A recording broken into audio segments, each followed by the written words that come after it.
Shalom. This is Truth is Everlasting. Lion's Den. I am Yahweh Sop.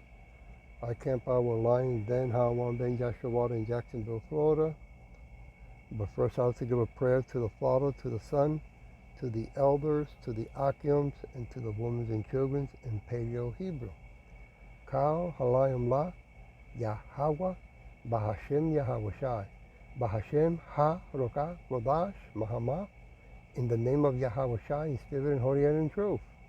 Double honors to the 144,000 chosen elect. Double honors to the elders of GMS. Double honors to my elder Hawan. Salutation to the Yakim, to the four corners of the earth, and to the women and children. Shalom. Yeah, it's getting real ugly out here, you know. It says here,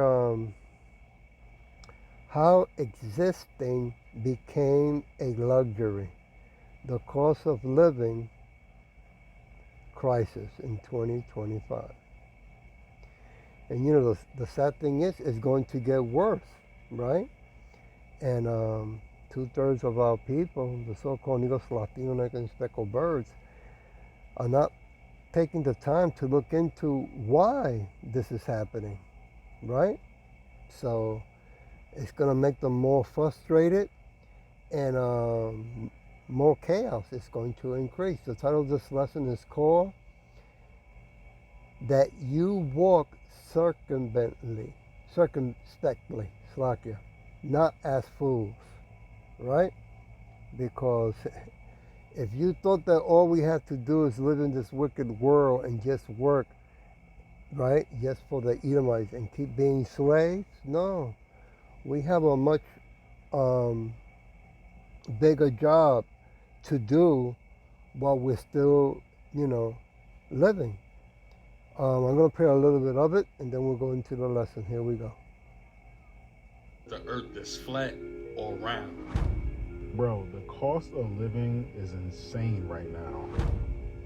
How are people surviving in this economy? How? Tell me why the fuck I went to Walmart. This is all I purchased. Y'all want to know what this totaled? $198.72.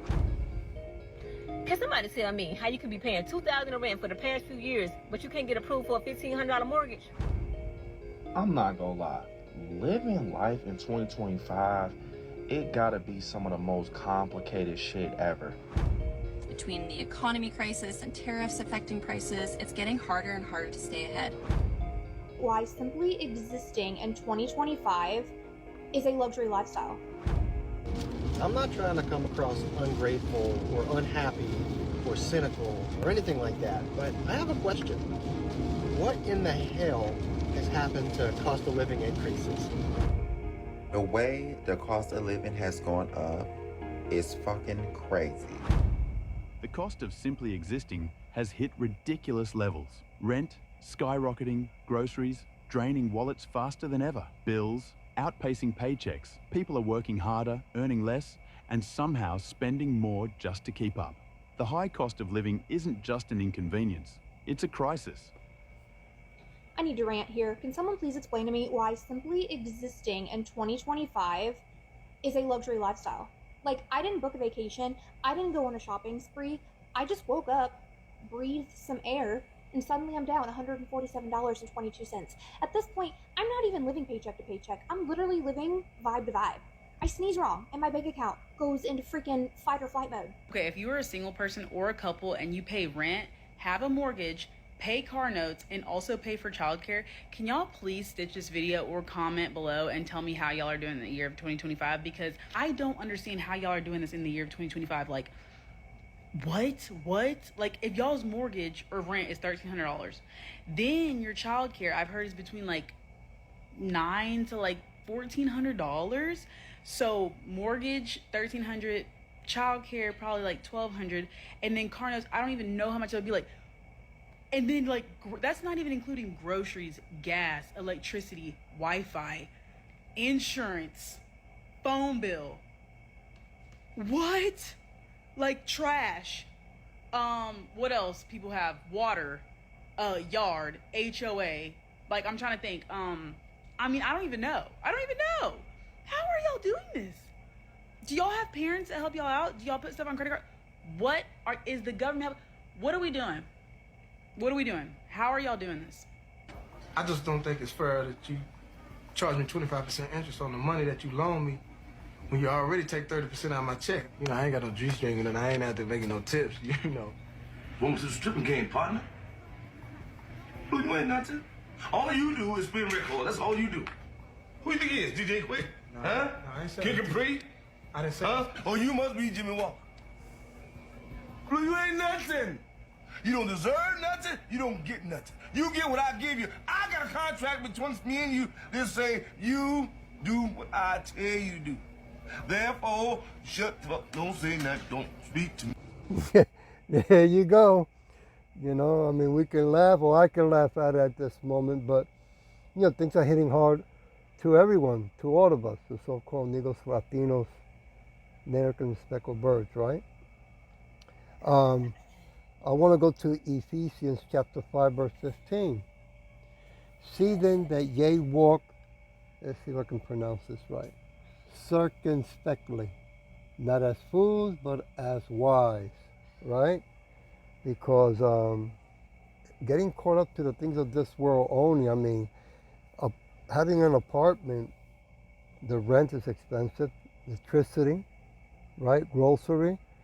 We all going to have to, you know, get prepared to the best of our ability. Let me see if I can show you something here that we might have to all be looking into if we have the money to do it and build it ourselves. Give me a minute. I think I have this right here. Look. Right? You might have to build a mobile, you know, your own little home that you can move around and downsize if you have the time and money to build one. Right? Because things are going to get real serious, real ugly. Let me go back to where I was at, Slovakia. Oh, give me a minute. You know, it's going to get real bad out here, and it's going to get worse, okay? Verse 16, redeeming the times because the days are evil. Yeah. And our people, the so-called Negros, Latino, Negro, speckled birds, are not looking at that, are not realizing why this is happening, okay? Let me let me go to collisions. Slovakia. Now I know where I'm at. Here we go, collisions. Oops, Slovakia. Give me a minute. Oh, here it goes. Collisions, chapter 4, verse 5. Walk in wisdom towards them that are without, redeeming the time. Yeah. You know, we're going to be around people that don't have ears to hear, eyes to see, and a heart of understanding because it was not given to them by Yahweh Shem Yahweh Shai. Right? And we're going to be seeing a lot of our people. I mean, it just came out with that school loan, right? Already announcing President Trump that they're going to be garnishing people's checks, right? I mean, this is done all intentionally to begin with, okay? So if our people don't wake up, right, that we're only passing by this wicked world is coming to an end, right? They're going to get, you know, our people are going to get destroyed because of lack of knowledge, right? I want to go to Ephesians chapter 5, verse 17.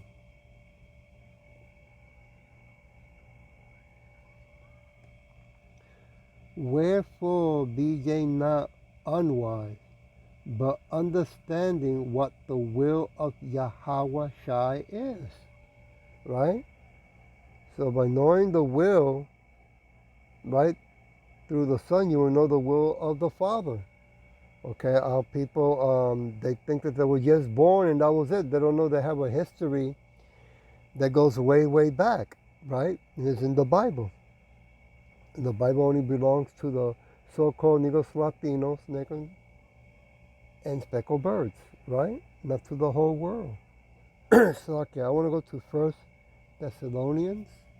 Give me a minute. Chapter 4, verse 3. For this is the will of Yahweh, even your sanctification, see, that ye should abstain from fornication. You know, you don't want to be getting caught up and entertained in this world, right? And forget that we're only here for one purpose, to witness, to pay our dues of what we have giving the finger to Yahweh Shin Yahweh Shai, repent with fear and trembling, and get ready for the new kingdom that's coming, right? A lot of men and women are jumping around with other married people, okay, not realizing that this world is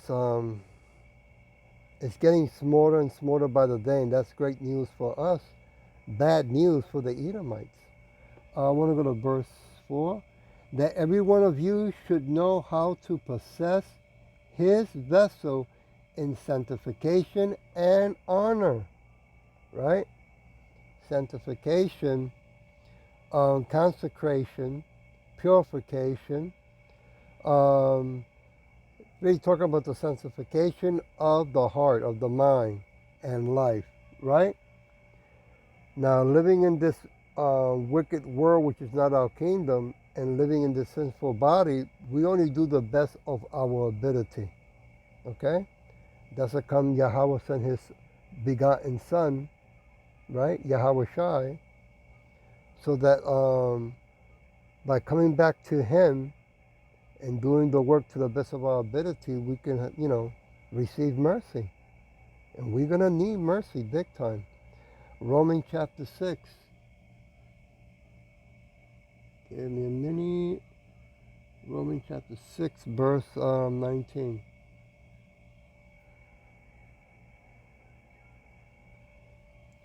I speak after the manner of men, because of the infirmity of your flesh.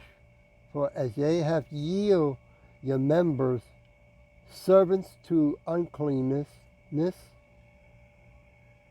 and to iniquity, to sin, unto iniquity, even so now yield your members, your body, servants to righteousness, unto holiness.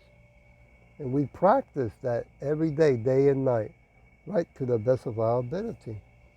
I want to go to Proverbs chapter 20. Give me a minute. Verse 4.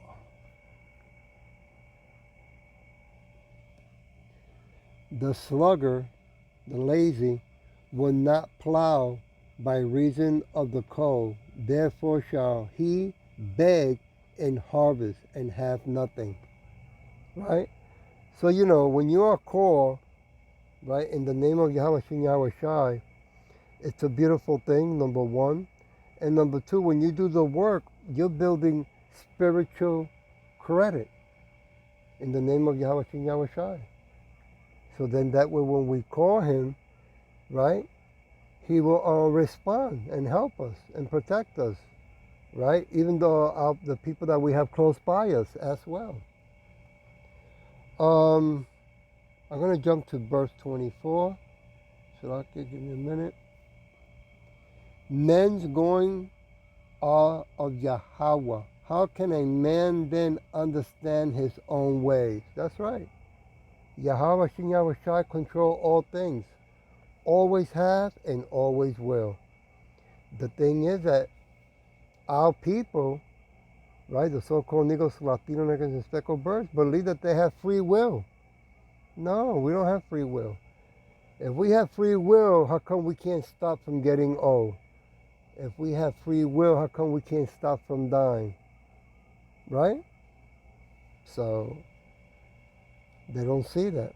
I'm going to leave it with 2nd Esdras, Give me a minute. Second Esdras, chapter 8. I'll start with verse 1. And he answered me, saying, the Most High has made this world for many, but the world to come for few. Yeah, the new kingdom is coming back. It's not for all the Edomites, right? Because they're going to go into slavery, okay? So it's going to be really, Yahushua is coming back for 144,000 chosen elect, which is going to be all men receiving the new body, the perfect body, and spiritual powers, right? And 1/3 man, women, and children.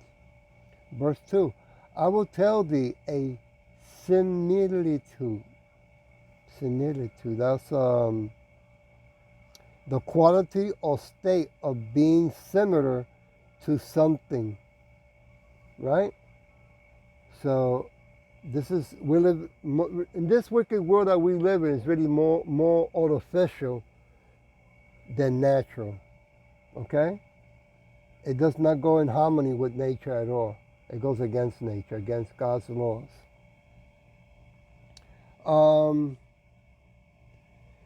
Esther, as when thou asked the earth, it shall say unto thee that it gives much mold thereof. Earthen vessels are made, but little dust that gold commands of. Even so is the course of this present world. Yeah, this world was not made perfect, right? The people that are in charge right now, the Edomites, they're not perfect. They're wicked, right? They destroy everything. They keep insisting that they can do better than what God created, right? And they worship more the creature and not the creator. So I'll leave it with verse 3. There be many created, but few shall be saved. You see?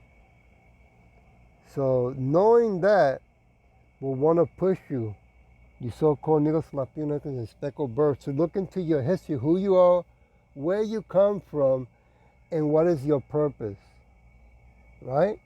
And repent with fear and trembling, because, you know, we're getting closer for the MOTV, right?